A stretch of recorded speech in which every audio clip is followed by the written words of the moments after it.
이는 곧 너희의 하나님 여호와께서 너희에게 가르치라고 명하신 명령과 규례와 법도라. 너희가 건너가서 차지할 땅에서 행할 것이니 곧 너와 네 아들과 네 손자들이 평생에 네 하나님 여호와를 경외하며 내가 너희에게 명한 그 모든 규례와 명령을 지키게 하기 위한 것이며 또 내 나를 장구하게 하기 위한 것이라.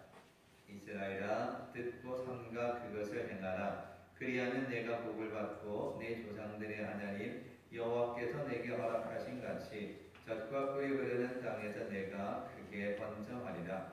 이스라엘아, 들으라. 우리 하나님 여호와는 오직 유일한 여호와이시니 너는 마음을 다하고 뜻을 다하고 힘을 다하여 내 하나님 여호와를 사랑하라. 오늘 내가 내게 명하는 이 말씀을 너는 마음에 새기고 내 자녀에게 부지런히 가르치며 집에 앉았을 때에든지 길을 갈 때에든지 누워 있을 때에든지 일어날 때에든지 이 말씀을 강론할 것이며 너는 또 그것을 내 손목에 매어 기호를 삼으며 내 미간에 붙여 표를 삼고 또 내 집 문설주와 밭간문에 기록할지니라. 아멘. 홍콩에 리카싱이라는 부호가 있습니다. 이 세계에서도 열손안에 든다 하고요. 아시아에서는 최고의 부자라고 합니다. 홍콩에서 1달러를 쓰면 5센트는 리카싱에게 돌아간다는 말이 있을 정도로 홍콩 경제, 더 나아가 이 중화권 경제와 아시아 경제에 큰 영향력이 있는 사람이라고 합니다. 현재 개인의 재산이 약 30조 원인데 세탁소 점원으로 시작해서 엄청난 부를 이루게 되었다는 것이 첫 번째 배울 점이고, 지금도 5만 원 이하의 구두와 10만 원 이하의 양복을 입고 비행기는 늘 일반석을 타면서 검소하다는 게 두 번째 배울 점이고, 그 절약한 돈으로 아시아에서 제일 기부를 많이 한다는 게 이 리카싱에게서 배울 점이라는 겁니다.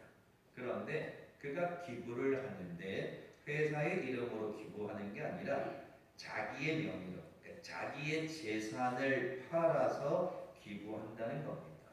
기부하는데 장학금으로 매해 3천억 원을 장학금으로 기부한답니다. 그러니까 이런 리카싱이라는 사람이 남긴 말이 하나 있습니다. 6불합 7불교입니다. 6종류의 사람과는 동업하지 말고 7종류의 사람과는 사귀지 말라. 6불합 7불교인데요. 먼저는 7불교, 사귀지 말아야 할 사람에 대해서 7가지를 이렇게 말합니다. 불효하는 놈과는 사귀지 말라. 사람에게 각박하게 구는 사람과는 사귀지 말라. 시시콜콜 따지는 사람과는 사귀지 말라. 받기만 하고 주지 않는 사람과는 사귀지 말라. 아부를 잘하는 사람과도 사귀지 말라. 권력자 앞에서 원칙 없이 구는 자와 사귀지 말라. 동정심이 없는 사람과는 사귀지 말라. 이렇게 7불교, 사귀지 말아야 할 사람을 이야기합니다. 6불합, 이 6가지의 사람들과는 동업하지 말라는 건데요. 개인적인 욕심이 너무 강한 사람하고는 동업하지 마라. 사명감이 없는 사람과 동업하지 마라. 인간미가 없는 사람과 동업하지 마라. 부정적인 사람과 동업하지 마라. 인생에 원칙이 없는 사람과 동업하지 마라. 감사할 줄 모르는 사람과는 동업하지 말아라. 이렇게 6불합 7불교라는 그가 성공할 수 있었던 그 이야기를 합니다.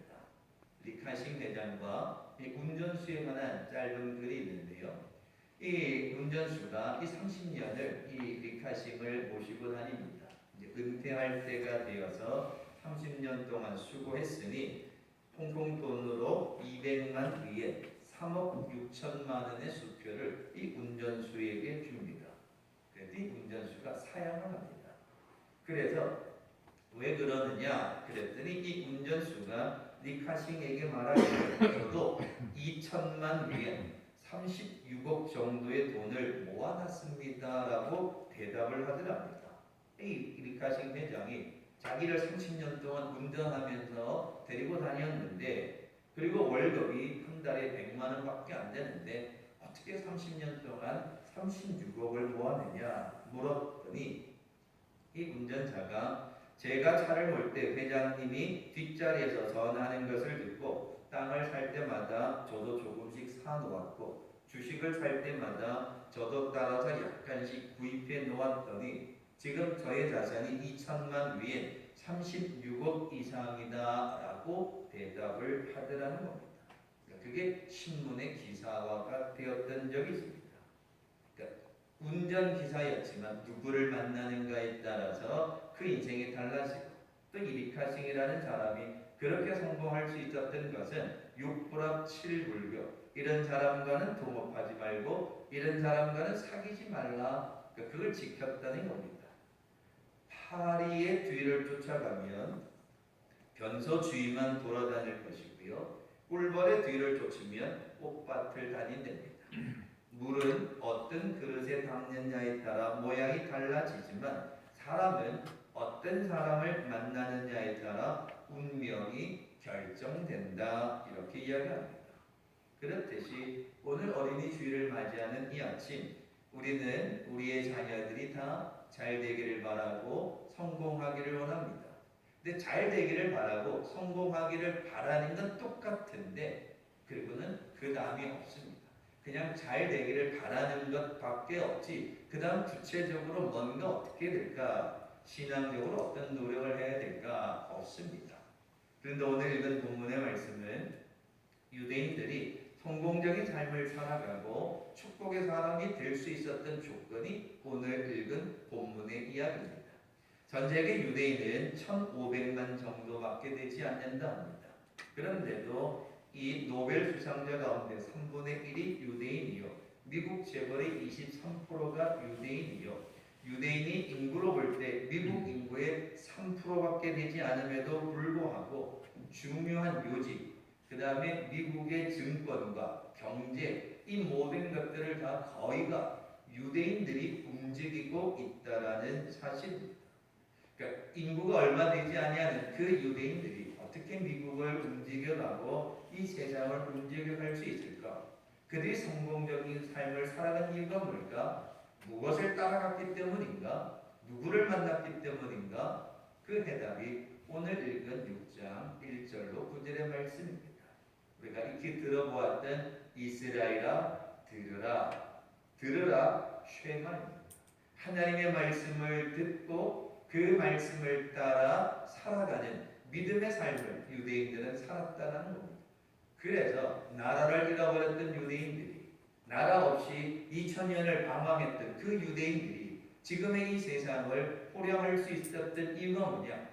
결국 끝까지 하나님의 말씀을 따라가고 이스라엘아 들으라, 그 하나님의 말씀을 늘 들었다는 겁니다. 그렇게 오늘 이 아침 우리의 자녀들이 하나님을 만나야 하고, 그래야 축복의 자녀가 될 수 있는데, 구체적으로 몇 가지만 생각해 보려 합니다. 오늘 우리는 자녀의 영혼이 잘 되도록 가르쳐야 합니다. 자녀의 영혼이 잘 되도록 가르쳐야 하는데, 자녀들이 범사에 잘 되고 영육간에 강건하기 위해서는 결국 하나님을 만나기를 가르쳐야 한다는 겁니다. 이스라엘아 들으라, 이 쉐마의 가장 근본은 하나님을 만나야 한다. 그러니까 자녀가 잘 되려면 하나님을 만나야 한다라는 겁니다. 그러니까 하나님을 만나야 그 자녀의 인생이 축복의 인생이라는 겁니다. 축복이라고 하면 꼭 1등 해야 되고 부자가 돼야 되고 그와 같은 것만이 축복이 아니라 이 세상에서 참된 기쁨을 누릴 수 있는 축복의 사람이 되기 위해 하나님을 만나게 해야 한다는 겁니다. 누가복음 2장에 예수님은 지혜와 키가 자라가며 하나님과 사람에게 더욱 사랑스러워 갔다. 그 말은 하나님과 영적인 만남을 가지게 되니까 그 예수님이 모든 사람들에게 사랑스러워 같다라는 겁니다. 그러니까 그냥 예뻐서 똑똑해서 이런 게 아닙니다. 하나님과의 관계가 회복되어지니까 하나님의 자녀로 든든히 세워져 가니까 모든 사람들에게 사랑받게 되었다라는 겁니다. 13살 소년이 혈우병을 앓게 되어지고 수술을 받습니다. 수술을 받는 중에 피가 모자라 수혈을 하게 되는데 그 수혈된 피 중에 후천성 면역 결핍증, 이 에이즈에 감염된 피가 아마 우연찮게 들어왔던 모양입니다. 걸러져야 되는데 그렇지 못하고 병원에 실수로 이 아이가 에이즈라는 병에 걸리게 됩니다. 이 아이는 자신이 죽는다는 사실을 알고 있습니다. 부모나 형제의 실수한 의사를 원망하지 않았습니다. 이 13살 소녀는 이 항상 밝은 웃음을 하고 모두에게 웃으면서 감사하다 하였습니다. 이 사실이 방송 매체에 나가게 되어지고 주변에 있는 사람들, 교회 성도들이 이 아이의 건강을 위해서 열심히 기도합니다. 결국 이 아이는 5년이 지난 18살 때에 숨을 거두게 되고 하늘나라로 가게 됩니다. 그런데 그가 13살 때에 생각지 않게 그런 수혈로 질병이 찾아오고 18세에 죽음을 맞이하게 되는데 그가 죽기 전에 아버지와 이런 대화를 나누게 됩니다. 아들아, 미안하다. 나는 아무것도 너에게 해주는 것이 없구나. 무능한 아빠를 용서해라. 아들은 대답합니다. 아닙니다. 저는 많은 선물을 아빠로부터 받았습니다. 그중 가장 귀한 선물은 아버지께서 제게 천국 열쇠를 주신 겁니다. 예수님을 믿게 해주시고 말씀을 통하여 영생을 얻도록 인도해 주셨으니 이보다 더 큰 선물이 어디에 있겠습니까? 라고 이 아이가 죽기 전에 아버지에게 이야기했답니다.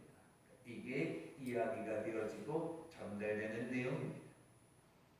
부모가 아이들에게 교육해야 하는 것에 있어서 자녀들이 성공하고 자녀들이 축복의 사람이 되기 위해서 첫 번째 해야 할 일은 하나님을 만나게 하는 것, 예수님을 만나게 하는 겁니다. 그래야 영혼이 잘 되고 그래야 영적으로 승리합니다. 왜냐하니까 오늘 우리가 살아가는 세상을 보십시오. 저게 사람이 할 짓인가? 야, 저게 사람이 어떻게 저런 짓을 하지? 이런 일이 얼마나 많습니까? 그건 영이 병들었다는 겁니다.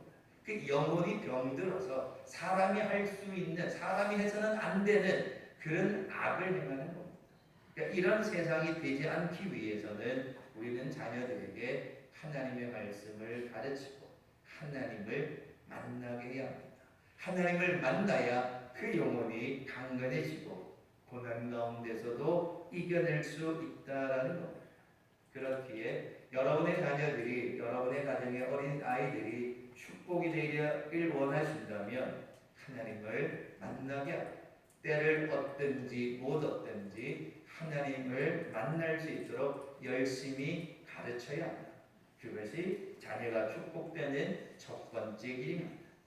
두 번째는요, 자녀가 건강한 도덕관을 가지도록 가르쳐야 합니다. 오늘 읽은 1절 말씀에 이는 곧 너희 하나님 여호와께서 너희에게 가르치라고 명하신 명령과 규례와 법도라. 이 말은요, 이 명령, 규례, 법도, 이거는 정직하고 의로운 길로 살아가는 하나님의 방법을 이야기합니다. 규례는 도덕적인 방법, 법도는 사회 규범입니다. 그러니까 우리가 이 땅에서 살아가는 동안에 도덕적으로 지켜야 할 것들, 그리고 법적으로 지켜야 할 것들, 그래서 규례와 법도, 그러니까 하나님의 말씀을 가르쳐서 하나님을 만나게 하는 것이 첫 번째이고, 그 다음에는 규례와 법도다. 그래서 너희가 건너가서 차지할 땅에서 이렇게 살아가야 된다라는 겁니다. 그러니까 규례, 법도, 도덕적인 것, 그 다음에 세상의 법적인 것들을 늘 이 아이들에게 가르쳐야 한다라는 겁니다. 그래서 집에 있을 때든지 길을 갈 때든지 자녀들에게 부지런히 가르쳐야 한다라는 겁니다. 그러니까 모세가 이 신명기 6장의 말씀을 이렇게 이야기하는 데는 이유가 있습니다. 이 지금 신명기가 끝나면 여호수아서에 가서 요단강을 건너 여리고를 점령하고 가나안 땅에 정착합니다. 근데 지금까지는 이 광야는 이스라엘 백성들의 공동체였습니다. 그러니까 하나님이 주시는 만나와 메추라기를 먹어줍니다. 하나님은 불기둥과 구름기둥으로 인도해 주셔서 그저 자기들끼리 똘똘 뭉치면 됐습니다. 근데 가나안 땅에는 이방인들이 있습니다. 가나안 땅에는 우상들이 있습니다. 가나안 땅에는 악을 행하는 사람들이 있습니다. 가나안 땅에는 세상 사람들이 있습니다. 그런 세상 사람들 속에서 세상의 악한 우상을 섬기는 그런 세상 가운데 가서는 또 달라야 한다는 겁니다. 그래서 자기들끼리 뭉쳐있을 적에는 큰 어려움이 없었는데 이 세상 사람들과 살아가게 되어지면 현실 속에서 살아가게 되어지면 올바른 도덕관, 올바른 법도, 규례를 알고 있어야 한다라는 겁니다. 그런데 사실 오늘 우리가 살아가는 세상을 바라보게 되었으면 이스라엘 백성들이 가나안 땅에 들어가서 살게 될 세상보다 더 악한 세상입니다. 우리 자녀들이 배워야 한다는 것 때문에 교육받아야 하는 모든 일들로 참 어려운 가운데 있습니다. 다른 사람보다 앞서가기 위해 경쟁해야 하고 상대방을 이겨야 하기 위해 수단과 방법을 가리지 않게 되어지고 그러다 보니 우리가 사는 세상이 부도덕한 세상이 되어지고 여전히 부정과 불의가 우리 사회에 넘쳐나고 있는 것이 사실입니다. 우리는 늘 정치인들이 등장해서 부정과 또 이런 불의함을 다 없애겠다고 했지만 여전히 부정과 부패는 존재하고 있습니다. 그러다 보니 살아가는 가치와 세상의 방법이 적당히 불의한 방법으로 적당히 거짓된 방법으로 살아가도 되는가 보다 원칙을 어겨도 되는가 보다 그러니까 이렇게 공정한 사회가 무너져가는 세상이 오늘 우리가 살아가는 현실입니다. 그러니까 이런 세상 속에서 우리의 자녀들이 축복의 자녀가 되기 위해서는 어떻게 됩니까? 앉혀놓고 너 나쁜 짓은 이렇게 하는 거다. 너 성공하려면 거짓된 방법을 써야 한다. 너 사람들보다 뛰어나려면 잘못된 나쁜 방법, 부정, 부패로 인하여서 성공해야 한다. 이렇게 가르친다면 세상은 어떻게 되겠습니까? 그러니까 하나님이 원하시는 세상은 그런 세상은 아닐 것입니다. 그래서 오늘 1절의 말씀은 이스라엘 백성들이 가나안 땅에 가게 되면 세상 문화에서 세상 속에서 살아가려면 좀 다르게 가르쳐야 하는 올바른 하나님과의 말씀 속에서 세상에서 지켜야 할 도덕, 세상에서 지켜야 할 법을 가르쳐야 합니다. 뉴스를 다 보셨지요? 엘리베이터에서 눈이 마주쳤다고 젊은 아이가 나이 많으신 할아버지를 때립니다. 생각지 못한 일들이 일어나고 있습니다. 젊은 부모가 어린아이들을 돌보지 않습니다. 동생이 누나를 죽이게 됩니다. 이게 지금 며칠 상간의 우리 사회 속에서 일어나고 있는 현실입니다. 그러니까 이런 도덕이, 이런 문화가, 이런 세상이 지금 우리가 살아가고 있는 세상 속에서 내 아이들을 내어놓았다. 어떻게 살아갈 수 있겠습니까? 그래서 디모데는 바울이 디모데후서를 통해 이야기하기를 모든 성경은 하나님의 감동으로 된 것으로 교훈과 책망과 바르게 함과 의로 교육하기에 유익하니 이는 하나님의 사람으로 온전하게 하며 모든 선한 일을 행할 능력을 갖추게 한다. 무엇이? 하나님의 말씀. 그래서 이 모세가 이 쉐마 들어라.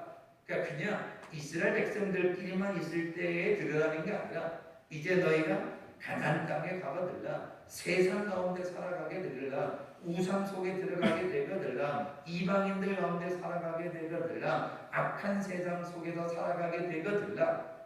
하나님의 말씀을 듣고 그 하나님의 말씀을 따라 살아가야 되는 길을 가든지 앉아있을 때든지 집에 있을 때든지 늘 그 하나님의 말씀을 가르쳐야 그 자녀들이 축복이 된다라는 것을 이야기합니다. 그렇기에 오늘 아침 예배 드리는 여러분, 우리가 아이들에게 올바른 도덕, 올바른 세상의 법, 하나님의 말씀을 가르쳐야 합니다. 그러기 위해 우리 자신도 먼저 하나님의 말씀을 따라가야 합니다. 그래야 올바르게 가르칠 수 있고 올바른 가정이 될 수 있습니다. 오늘 아침 우리의 자녀들이 하나님의 말씀의 반석 위에 서서 올바른 도덕과 올바른 세상의 법도를 배워갈 수 있도록 늘 가르칠 수 있는 여러분들 되시길 바랍니다. 마지막 한 가지는요, 자녀들이 잘 되려면 5절입니다. 너는 마음을 다하고 성품을 다하고 힘을 다하여 내 하나님 여호와를 사랑하라. 쉐마의 핵심은 들으라. 무엇을? 말씀을. 그리고는 어떻게? 사랑하라. 들어야 한다. 무엇을? 말씀을. 그리고는 그 말씀으로 세상 가운데서 사랑하라는 겁니다. 마음을 다하고 뜻을 다하고 힘을 다하여서 사랑하라. 그건 그만큼 강조하는 겁니다. 그냥 말로만 하는 사랑이 아니라 하나님의 말씀에 근거한 참된 사랑으로 부모된 자들이 살아가고 그걸 가르치라 이렇게 이야기합니다. 자녀들이 잘 되기 위해서는 부모된 우리가 기도하는 모습을 보여줘야, 예배하는 모습을 보여주어야 합니다. 예배가 얼마나 소중한지, 기도가 얼마나 소중한지, 하나님의 말씀이 얼마나 소중한지를 늘 자녀들 앞에서 살아가야 합니다. 그게 사랑하는 겁니다. 그러니까 돈 많이 준다고, 용돈 많이 준다고, 뭘 많이 준다고 사랑하는 것이 아니라 그건 사랑의 한 부분일 뿐인 것이요. 진정한 사랑은 이 아이가 영적으로 축복받는 사람이 되고 이 아이가 이 험한 세상 가운데서 하나님 앞에 쓰임받는 자녀가 되려면 부모된 자들이 하나님의 말씀을 따라 살아가고 그 말씀으로 자녀들을 사랑하게 될 때에 그 자녀들이 이 세상을 사랑하게 된다는 겁니다. 부모님들이 집에서 세상을 욕하게 됩니다. 부모님들이 옆집 사람을 욕하게 됩니다. 부모님이 다른 사람들을 미워하게 됩니다. 그러면 그 아이들도 똑같이 미워하게 됩니다. 그러나 사랑하게 되어지면, 사랑의 이야기를 나누면 그 아이들도 사랑하게 됩니다. 그래서 마음과 뜻과 힘을 다하여라는 말은 그저 말로만의 사랑이 아니라 진실된 사랑을 이야기하라는 겁니다. 가족치료 전문가였던 버지니아 사티니어 학자는 이렇게 말합니다. 하루에 4번 안아주면 겨우 살아갈 수 있고 8번 안아주면 그럭저럭 살아가고 12번 안아주어야 세상을 잘 살아갈 수 있다. 그러니까 이 말은 늘 사랑의 마음을 가지고 품어주라는 겁니다. 4번 안아주면 겨우 생존하고 8번 안아주면 그럭저럭 살아가고 12번 안아주면 잘 살아갈 수 있다. 빌 존슨이라는 임상심리학자는 말하기를 집을 가출한 가출 소녀 90%가 접촉결핍증에 걸려 있다라는 겁니다. 그러니까 부모의 사랑에 접촉해야 되는데 가출한 이유가 그 사랑의 접촉이 없어서 가출한 소녀들의 90%가 접촉으로 인한 사랑을 받아야 되는데 그 사랑받지 못한 것 때문에 가출을 하게 되었다는 겁니다. 예수님은 각색질병에 걸린 사람들을 다 어루만져 주셨습니다. 어린아이를 어루만져 주셨습니다. 쓰다듬어 주셨습니다. 그리고는 그들을 다 사랑해 주셨습니다. 그래서 그 사랑이 전달되어졌던 겁니다. 오늘 아침 예배 드리는 여러분, 자녀들 많이 사랑해 주시고 많이 안아 주십시오. 물론 코로나 때문에 접촉하기가 부모 자녀 간에는 좀 덜하겠지만 참 어려울 때이긴 하지만, 그러니까 이 사랑이라는 개념은요, 그냥 말로만이 아니라 마음을 다하고 성품을 다하고 힘을 다하여 사랑하다. 마음을 다해서 사랑해 보신 적 있으십니까? 내 힘을 다하여서 사랑해 보신 적 있으십니까? 내 성품을 다하여서 사랑해 본 적이 있습니까? 쉽지 않죠. 마음을 다해서 내키지 않은 사랑은, 그런데 그 사랑은, 하나님의 사랑은 죽을 수밖에 없는 죄 가운데 있는 우리를 사랑하신 그 사랑으로 우리를 품어주신 겁니다. 그래서 우리가 축복의 사람이 되었듯이 우리의 자녀들이 잘 되려면 늘 사랑을 베풀어 주어야 한다라는 겁니다. 이제 말씀을 맺으려 합니다. 이 리카싱이라는 회장은 자신의 인생을 경험을 하며 이야기하길 6불합 7불교다. 이런 사람하고는 동업하지 마라. 이런 사람하고는 사귀지 말라. 그래야 성공적인 인생이 된다.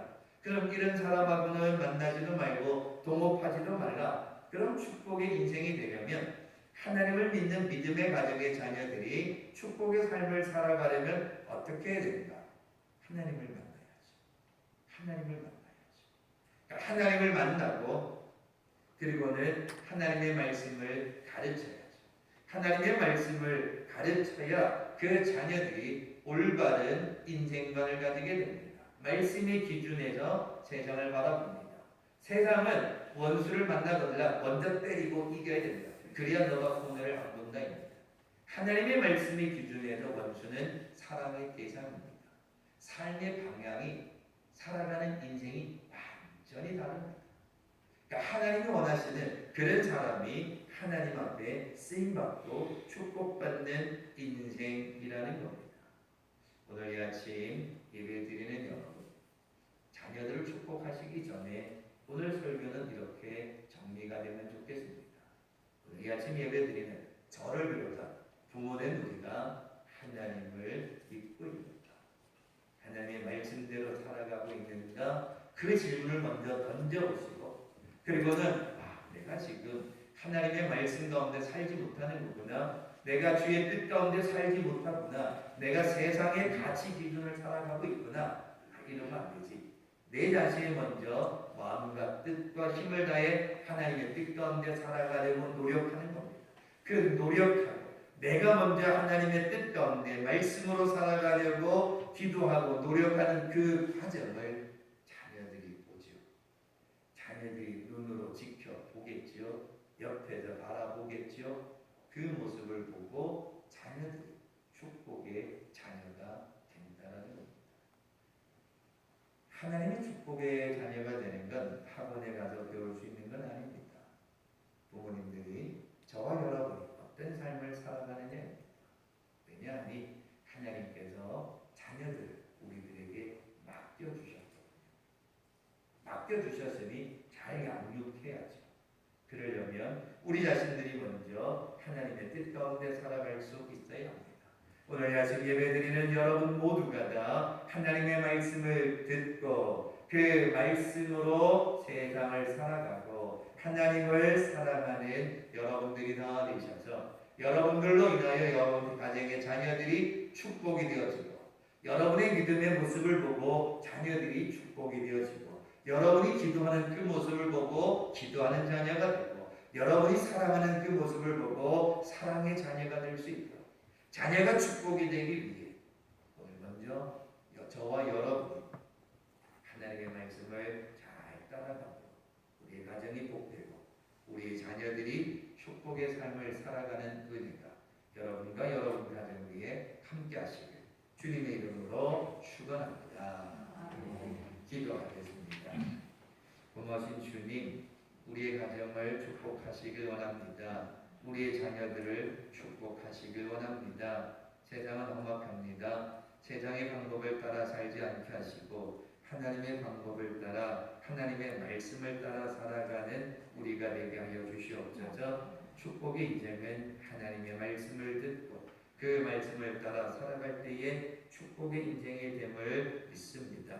우리가 먼저 하나님의 말씀을 따라 살아가게 하시고 그 말씀으로 인하여 우리의 자녀들이 말씀 가운데 든든히 세워져서 이 땅에서 하나님의 축복의 삶을 살아가는 우리 성도들, 가정, 자녀들이 다 될 수 있도록 축복하여 주시옵소서. 예수님의 이름으로 기도하옵나이다. 아멘.